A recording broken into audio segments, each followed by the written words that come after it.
shirka waxaa ka soo baxay arrimo waxaa ugu muhiimsanaa in la sii wado dhexdhexaadinta dadka isku khilaafsan ama isku haya dhinacyada isku haya arrinta South Sudan oo ugu muhiimsan yihiin xukuumadda hadda jirto uu madaxweynaha ka yahay Salva Kiir iyo mucaaradada ninka ugu caansan oo ugu weyn oo la yiraahdo Riek Machar oo awal Salva Kiir oo ahaan jiray madaxweyne ku xigeen labadoodii ayaa halkan la isku tusay maantana shirkii joogay waxaa marka shirku go'aamiyay in labadooda loo kala dab qaado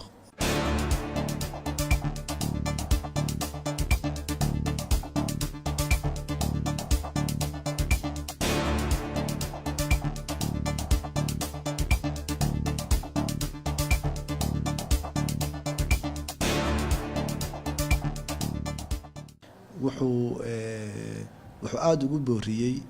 oo ku dhiiriyay inay heshiiyaan oo ay khilaafka soo afjaraan oo ay fiiriyaan danta dalkooda wuxuu tusaale u soo qaatay oo aad loogu riyaaqay Soomaaliya inay soo martay sanado badan oo dagaal sokeeyana aan uusan natiijo dhalinin burbur maahine maanta aad ayaa loogu riyaaqay madaxweynaha hadalkiisii madaxweynuhu marka wuxuu intaa ku sii daray inuu caawa shirki markuu dhamaaday uu arkay madaxweynaha dalka South Sudan Salva Kiir uuna mar kale ku celiyay baahida loo qabo inay heshiiyaan inay dadkooda u damqadaan inay fiiriyaan mustaqbalka ummadooda